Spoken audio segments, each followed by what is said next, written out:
Hi everyone.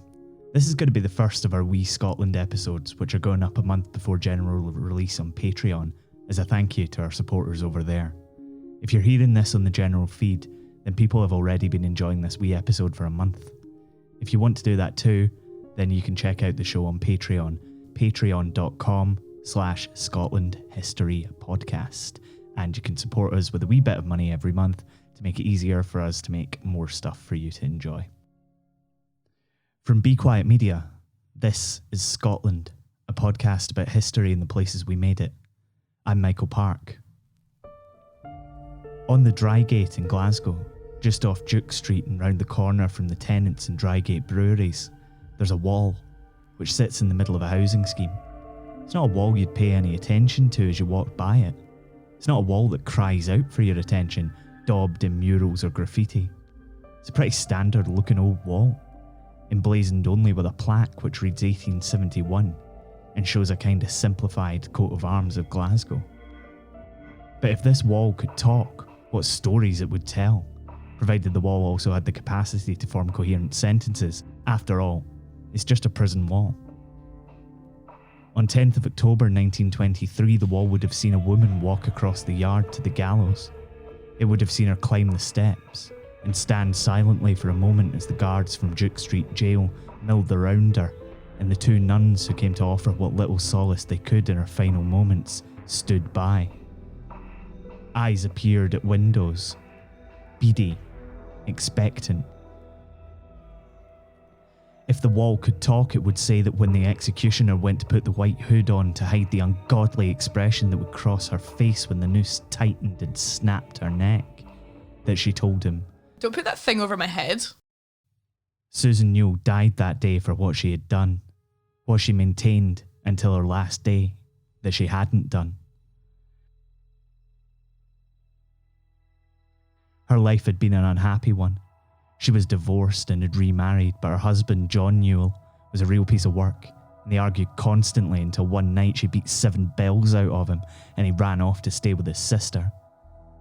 Susan Newell didn't kill her womanizing husband, but she did kill the next person she saw. Wee John Johnson, the 13-year-old paper boy, had come to collect his due from the flats. When he refused to give her the paper without getting his money, she flew into a rage and choked him, beating him around the head as she did so. Nobody was really sure which part of the attack had killed him. She dragged the body onto an old go-kart, the kind people used to use to haul things from place to place, not the kind you race, and hitched a lift to Duke Street with a lorry driver who was oblivious to the dead boy in the cart. She wasn't so lucky when she got to Glasgow. Someone noticed a lifeless arm poking out from under the bundle she'd used to disguise the boy and went to get the police. They found her a few doors down from where she'd dumped the body, holding her 6-year-old daughter's hand as she hurried along the road. The little girl had been there for the whole thing.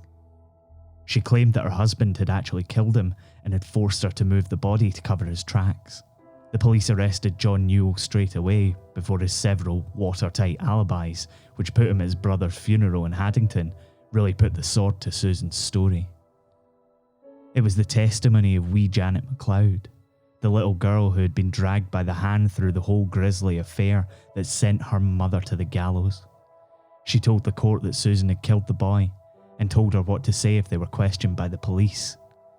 She told her to say that her stepfather had done it. She even admitted to helping her mother wrap the body. Susan eventually pled insanity. It was rejected. She was found guilty by a jury of 15 men who recommended to the judge that mercy be shown. It wasn't.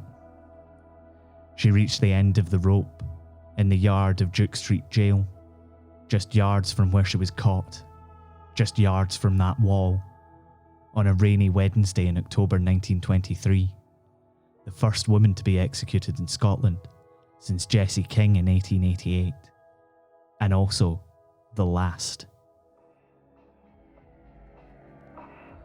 You've been listening to Scotland. It was written and produced by me, Michael Park, and is a production of Be Quiet Media. Scotland is supported by Chris Lingwood, our first ever $25 a month patron, and listeners like you over on Patreon. Get involved. It's patreon.com /Scotland History Podcast.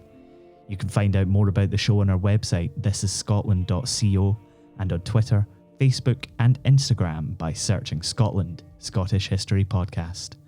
Thanks for listening. We'll see you next time.